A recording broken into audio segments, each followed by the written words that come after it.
once again to The Blueprint. It is Canada's conservative podcast. I'm your host, Jamie Schmale, Member of Parliament for Haliburton, Kawartha Lakes Brock.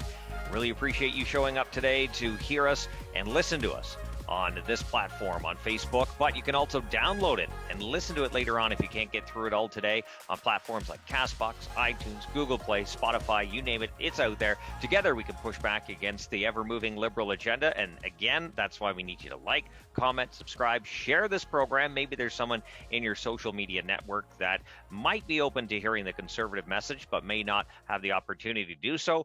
By doing that, you can help us reach those people and ensure that Erin O'Toole is the next Prime Minister of Canada.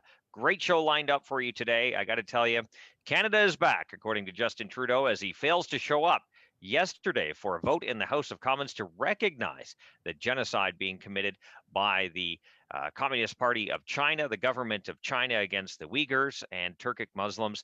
To talk more about that, we have the foreign affairs critic, Michael Chong, the Member of Parliament for Halton, Wellington.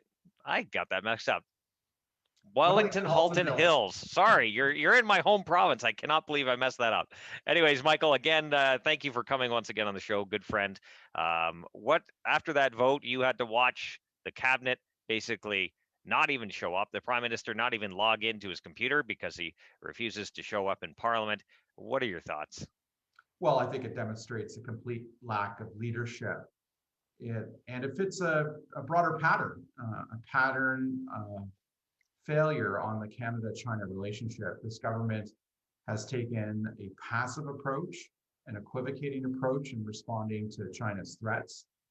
I don't believe it's working. I think it's time for a new framework on China that includes the review of the entire bilateral relationship that should result in Canada taking a much stronger stand on China in defense of our interests and our values.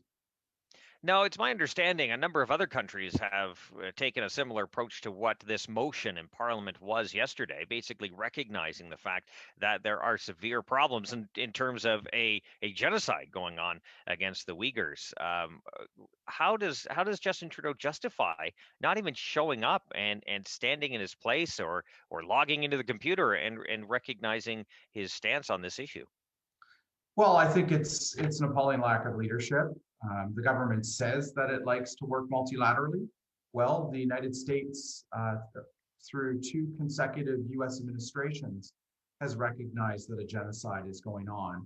And so the government should work multilaterally with the United States to recognize this genocide and to work together to take actions to prevent it. You know, the government often talks about how it believes in the international rules-based order. Well, an integral part of that international rules-based order is the treaty system. There's one treaty, the 1948 Genocide Convention, which was the very first international human rights treaty adopted after the Second World War. That treaty was adopted in the aftermath of the Holocaust, another genocide. And Canada was a leader in helping create and helping to signify and ratify that treaty. And so the government is failing to uphold its obligations under that law. That law requires signatories to the treaty to not only prevent a genocide, it calls on them to actively punish the perpetrators of a genocide. And so the government isn't even upholding its own rhetoric when it comes to upholding the international rules-based system. And this, I just want to quickly, I don't know if they have the link, our production team. I threw a quick last minute link from a CBC article that, perfect timing, right to the rescue to talk this motion away, that it really wasn't Justin Trudeau's fault. I don't know if we have the link. I just thought that was interesting. But it goes to a growing issue that we're having in Canada. I think that this government is putting a lot of faith in the Communist Party of China, the governing party of China, whether it be the vaccines we saw with CanSino, which caused Canada to fall well beyond the pack in terms of getting vaccines available to Canadians. We're talking about the company that had communist links to China that were going to provide security equipment to our embassies. You've seen potentially Chinese soldiers being trained in Canada's Arctic, and the list goes on, and yet we have two Canadians still being held in China and are waiting any kind of decision on their fate. Yeah, it's a frankly, their policy on China is a complete mess. It's full of contradictions, it's full of incoherence. Like, I'll give you another example, is on Huawei. The government has yet to make a decision on whether or not to ban Huawei from the build-out of Canada's 5G network. And even though we adopted a motion in November calling on the government to do exactly that, even though in May of 2019, then Public Safety Minister Ralph Goodale said a decision on Huawei would be coming before the 2019 election. Several months later, he changed his mind. The government he said in that summer before the election, that the decision would be coming after the 2019 election. Well, it's now been a year and a half since the 2019 election, and still no decision on Huawei. Just one example of many of the complete incoherence and contradictions in the government's approach on China. It's long past time for us to have a new framework on China, one that looks at the entire bilateral relationship, and one that takes a stronger stand on its threats to our citizens, our Canadian companies, and our values, as we're seeing with the genocide taking place in Xinjiang province. And we've already seen a number of other countries deal with the Huawei issue. And you're right, Canada just does not seem to want to make a decision. They just drag their feet and hope it goes away or something else happens. I don't know what they're waiting for. That's another case in point. The government says that it believes in multilateralism. It says it believes in working multilaterally, but when given the opportunity to, it often doesn't. And the example you just highlighted demonstrates that. There is a network of security and intelligence allies called the Five Eyes Network. It's made up of the United States, the United Kingdom, Australia, New Zealand, and Canada for decades. The Five Eyes have cooperated together on intelligence and security issues in order to protect our national security. Four of the Five Eyes, the United States, the UK, Australia, and New Zealand, have taken steps to either ban Huawei from the 5G network or to put restrictions on Huawei. And they've done that. Canada is the only country that has not worked multilaterally to join four of our Five Eyes in order to do exactly that. So once again, another example of a contradictory approach to foreign affairs. I often kind of see the messages on social media saying that Canada is kind of such a small player in terms of its size economically, and we've all heard the arguments, but we've also seen countries like Australia, as you mentioned, start to stand up to the Communist Party of China, and they want the new framework, as you're talking about, that Canada should be developing and talking about now, or we could even say years ago. This should have been in production. Well, that's another good case in point. Australia is a smaller country than Canada, smaller in population, and it's more reliant on trade with China. In fact, what the United States is to Canada, China is to Australia in terms of trade. Yet the Australians have taken a strong stand in defense of their interests and their values on China. Canada needs to take its cue from countries like Australia and come forward with this new framework that takes that much stronger stand. I'm also wondering if Canadian taxpayers do realize that quite a few of their dollars are going towards the Asian Infrastructure Bank, which is actually creating pipelines in China when we can't seem to get pipelines built right here at home, providing good paying jobs with some of the toughest environmental and labor standards anywhere in the world. Yeah, another good example of the government's incoherence on China. I believe that the government of Canada should withdraw from the China-led Asian Infrastructure Investment Bank. I think those public dollars could be much better put to use here in our own country. But more importantly, I believe that this is the wrong foreign policy for Canada. This Asian Infrastructure Investment Bank, which is led by the Chinese government, its purpose is part of a broader push by the Chinese authorities to extend their model of governance and their influence throughout the Indo-Pacific region. And that influence and that model of governance is working directly against our interests and our values. In fact, President Obama asked Canada not to join the Asian Infrastructure Bank because the US administration at that time saw the threat it presented to the values that underpin the Western alliance. And so my view is that the government has made a mistake, and a conservative government would withdraw from that investment bank and take a much more constructive role in defending democracy, human rights, and the rule of law in the Indo-Pacific region. Actually, Michael, you touched on something I wasn't going to talk about, but I think it really needs to be highlighted on what China is doing on their influence around the world. I look at Africa, for example, when the Communist Party comes into a number of these countries that some of them are struggling, and they'll promise them infrastructure, but they won't just give them infrastructure. They'll exchange it for maybe drilling rights or mining rights or port access or something like that. And it's really taking away some of these countries' ability to get on their feet or use that infrastructure in a constructive manner, because in many cases the workers will be brought in from China. You're not really teaching the local population on how to maintain or construct or build for the future. Their influence is growing, and it's not helping a lot of these countries that are struggling. That's right. And another aspect of what they're doing is they're pushing massive infrastructure projects onto these developing countries.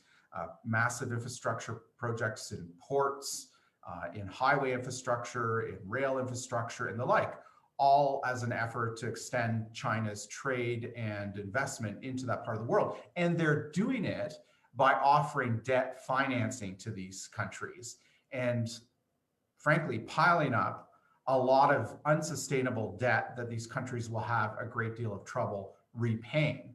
And China is using that debt diplomacy as a way to further extend its influence throughout that region, and including, as you mentioned, in sub-Saharan Africa. You know, we as democracies need to start working more closely together to challenge this growing threat to our interests and to our values. China is trying to export its authoritarian model that combines a capitalistic system with authoritarianism in the form of a surveillance state. And we need to realize that that's what they're doing throughout the region. And we need to counter that with effective foreign policy, effective foreign aid policy, effective diplomacy that presents an alternative to these countries. And that brings them into the international rules-based system that we have built after the Second World War. And it's always important to remember that even the top people within the Communist Party of China, within the government, they aren't the ones suffering. It's usually the people who are suffering. You can look at Venezuela, you can look at any communist or socialist country. The government always lives high while everyone else suffers the consequences. That's right. You know, if we go back to the motion adopted yesterday in the House of Commons, the suppression of the Uyghur people is a huge concern and should concern all of us. They're using the full force of the authoritarian state combined with a capitalistic system of technology to surveil each and every one of the 12 million Uyghur Muslim minority living in Western China. In fact, reports indicate that they've built hundreds of detention camps that are housing what is estimated to be up to 2 million people in incarceration. There's evidence of mass sterilization going on of Uyghur women. There's evidence of sexual violence by state authorities against these women. And there's reports that the 12 million Uyghurs living in Western China were required some 4 years ago to report to their local police station to submit biometric data. In other words, DNA sample, voice imprints, facial scans. And the technology the Chinese government has employed in that region of China, through very high-tech surveillance systems, which include Huawei's networks, is surveilling each and every one of these citizens 24 hours a day and tracking them in databases in real time. Essentially what they're doing is treating the 12 million Uyghurs as human guinea pigs for the development of a high-tech surveillance state that China believes it can export throughout the world. This is the kind of challenge to our values that the genocide in Western China is presenting. It's not only targeting 12 million people, it's also a threat to expanding this kind of surveillance state across much of the world. How do we fight back against that? How do we fight back against the surveillance state that I keep seeing on social media and comments people are concerned about because it is real? How do we fight back against that? Well, there's evidence, for example, that up to 500,000 Uyghurs are being forced to pick cotton and are being forced through a coercive state-run scheme to pick that cotton. There's evidence of forced labor in the manufacture of certain products in the region. And so one of the things we can do is to ban products from Xinjiang province on the assumption that forced labor is being used in their manufacture and in their production. That's one thing we can do to make it clear that this is not acceptable and that Canada will not allow this to stand. We can look at imposing Magnitsky sanctions on those officials responsible for these gross human rights violations. So those are just some of the things that we can look at in order to put an end to what is the largest incarceration of people since the Holocaust. I've seen some pretty disturbing images, and I know you have too, Michael. I'm sure our viewers and listeners have. The one that sticks out to me the most is the surveillance, the satellite imagery of the Uyghurs being loaded into boxcars to be taken to camps. That every time I see that, it just gives me shivers, and I just can't believe it's happening this day and age. You know, there's always a backstory to all of this, and you know, this is where values become really important. China doesn't respect human rights. China believes that human rights are a pain. They believe that human rights are an irritant and a naive approach to governing a society. And so in public, they won't admit that, but in private, they think that our approach, Western democracy's approach to human rights, is naive and a problem. What happened in Xinjiang was this. Starting in around 2009 up till about 2014, there were ethnic tensions between the Uyghur ethnic minority and the Han Chinese majority. Those ethnic tensions culminated in a series of clashes and terrorist attacks that were perpetrated by the Uyghur minority, including one terrorist attack in Tiananmen Square in the heart of the Chinese state. These terrorist attacks killed and injured hundreds of ethnic Han Chinese. But what happened next was not justified. None of what the Uyghur people had done justifies what the Chinese authorities did next. President Xi, who had come to power in 2012, gave an order to Chinese authorities that the full powers of dictatorship should be unleashed on the Uyghur people, and that human rights should be disregarded, criticizing democracies like the United Kingdom in prioritizing human rights over and above their war on terrorism. And he instructed them to show, quote, absolutely no mercy, end quote, and to unleash the full power of the authoritarian state to suppress the Uyghur people. Flowing from that order, everything else happened. The genocide that's taking place right now comes from those orders. And it is a threat to the values that we have long fought for over 75 years. An international rules-based system that's based on human rights and the rule of law. China does not believe in that system and is further developing their alternative of authoritarian governance through a surveillance state within their own country and looking to export that model throughout that region. Michael, that is pretty powerful stuff. I've kept you way over time. The conversation has been very engaging. I don't want to end it, but I do. Unfortunately, question period is coming up, and we need to do some switching over. Any last comments? I always give the guest the last word. You know, it's an increasingly turbulent and unstable world that we live in, and it's really important that Canada have a coherent, comprehensive foreign policy that defends our interests, that defends our values. In the long run, we have to always return to the principles and values on which we're based. Those are the enduring things that will ensure that we continue to do the right thing on the world stage. Michael Chong, thank you very much. The Shadow Minister for Global Affairs is also the Member of Parliament for Wellington-Halton Hills. I got it right. I didn't see. That's what happens when you don't write it down. You forget it when it comes time. But I appreciate the contribution. I have so many more questions on. We'll have to get you back for another episode because we could just go on for hours. So I do appreciate the contribution and appreciate your time. Thank you. And thank you very much for joining us. New content every single Tuesday, 1:30 p.m. Eastern Time.